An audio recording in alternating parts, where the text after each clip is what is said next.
Welcome to my channel Telugu anime tales. అనగనగనగా కొండల మధ్య పచ్చటి చెట్లు, పులకించే గాలులతో నిండిన అమరపురం అనే చిన్న పల్లెటూరు ఉండేది. ఆ ఊరు చిన్నది కానీ ఎంతో ప్రశాంతంగా ఉండేది. ఇక్కడ ఉన్న పిల్లలు రోజు సాయంత్రం ఒక పెద్ద వేప చెట్టు చుట్టూ చేరి పాటలు పాడుతూ, ఆటలాడుతూ కాలం గడిపేవారు. ఆ పిల్లల్లో రవి అనే బాలుడు ప్రత్యేకంగా గుర్తింపు పొందినవాడు. అతనిలో తెలివితేటలు, ధైర్యం, ఆలోచన సామర్థ్యం ఎంతో ఉండేవి. అతని తాతయ్య పురాణ కథలు, మాయగాథలు చెప్పేవాడు. వాటిని రవి ఎంతో ఆసక్తిగా వినేవాడు. ఒకరోజు ఆ పిల్లలు ఎప్పటిలాగే ఆ చెట్టు కింద ఆడుకుంటూ ఉండగా ఒక్కసారిగా ఆకాశం తెల్లటి మబ్బులతో నిండిపోయింది. గాలి వచ్చి వర్షం పడేలా కనిపించాయి. పిల్లలు చూసేలోపు ఓ భయంకరమైన గలం వినిపించి, "ఇవాళ మీ ఆడుకోవడం అంతే, ఇప్పుడు మీరంతా నా బుట్టలో" అని గర్జించింది. వెంటనే ఒక పెద్ద మాయబుట్ట ఆకాశం నుంచి దిగి వచ్చి పిల్లలందరినీ ఒక్కొక్కరిని లాగుతూ అందులో పడేసింది.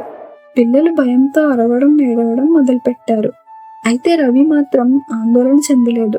అతను చుట్టూ పరిశీలించడం మొదలుపెట్టాడు. బుట్ట లోపల చీకటి, మబ్బులు, వింత వెలుగులు కనిపించాయి. గోడలపై ప్రకాశించే ఆకారాలు, అక్షరాలు కనబడ్డాయి. ఆ బుట్ట మధ్యలో ఒక వింత రేఖ మెరుస్తూ ఉండింది. అతను దాన్ని దగ్గరగా చూశాడు. అది పంచలోహాలతో తయారైనట్టుంది. ఆ రేఖ మీద కొన్ని వింత అక్షరాలు లిపిలో రాసి ఉన్నాయి. అవి పాత సంస్కృతం లాంటి రూపంలో ఉండటం అతనికి గుర్తొచ్చింది. అతను వెంటనే తాతయ్య చెప్పిన మాటలు గుర్తు చేసుకున్నాడు. ప్రతి మాయాశక్తికి ఒక మూలం ఉంటుంది. ఆ మూలాన్ని అర్థం చేసుకుంటే ఏ మాయ అయినా విచ్ఛిన్నం చేయవచ్చు. రవి మనసులో ధైర్యంగా ఆ అక్షరాలను చదవడం ప్రారంభించాడు. వాటిలో ఒక మంత్రం స్పష్టంగా కనిపించింది. "ఓ మాయాబుట్ట, బలమేగల దివ్యజ్ఞానం ముందు లొంగిపో" అని. అతను నిశ్శబ్దంగా ఆ మంత్రాన్ని జ్ఞాపకం పెట్టుకుని పలకడం మొదలుపెట్టాడు. మొదటిసారి పలికినప్పుడు బుట్ట కొద్దిగా కదిలినట్టు అనిపించింది. రెండోసారి పలికినప్పుడు వెలుగులు మెరుస్తూ ఇంత శబ్దాలు వచ్చాయి. మూడోసారి అతను గట్టిగా మంత్రాన్ని పలికిన వెంటనే బుట్ట ఒక్కసారిగా కంపించసాగింది. ఆ వెలుగులు గులాబీ రంగులో మెరిపించసాగాయి. పిల్లలందరూ ఆశ్చర్యంతో రవి వైపు చూస్తున్నారు. రవి ధైర్యంగా ముందుకు వెళ్లి రేఖపై చేతిని ఉంచాడు. ఆ క్షణంలో మాయగాలలు నిదానంగా హరించాయి. బుట్ట కిందకి దిగి తెరుచుకుంది. అంతా వెలుగులు చూసేలోపు పిల్లలందరూ ఒక్కొక్కరిగా బయటకు వచ్చారు. ఆ సమయంలో ఆకాశంలో మరోసారి ఆ గంభీరమైన గళం వినిపించింది. అది మాంత్రికుడిదే. "ఇంతటితో నా మాయాబుట్ట సమాప్తం. విజ్ఞానం ముందు నా మాయ కూడా నిలబడలేదు. ఎవరు ఇక నా మాయలో పడరు" అంటూ ఆ గళం మాయమైంది. పిల్లలందరూ ఊర్లోకి తిరిగి వచ్చారు. ఊరి ప్రజలు వారి కథ విని ఆశ్చర్యపోయారు. కళ్ళల్లో ఆనంద బాష్పాలు వచ్చాయి.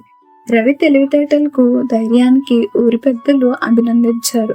మాస్టర్ గారు రవి భుజంపై చెయ్యేసి, "నీ ఆలోచన, నీ విజ్ఞానం మాయాశక్తిని కూడా గెలిచాయి.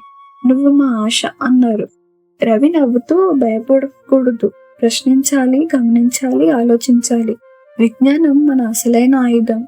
అది ఉంటే మాయలన్నీ వెదజల్లిపోతాయి" అన్నాడు. ఆ రోజు నుండి అమరపురం ఊరిలో పిల్లలందరికీ ఒక కొత్త స్ఫూర్తి కలిగింది. విజ్ఞానం ముందు ఏ మాయైనా నిలబడదని. రవి కథ అక్కడితో కాదు, అది తరువాతి తరాల పిల్లలకు స్ఫూర్తిగా మారింది. మాయాబుట్ట ఓటమి పాలవడమే కాదు, విజ్ఞానం గెలిచిన చరిత్రగా నిలిచింది. Thank you for watching. ఈ వీడియో కనుక మీకు నచ్చితే లైక్, షేర్ అండ్ సబ్స్క్రైబ్ చేయండి.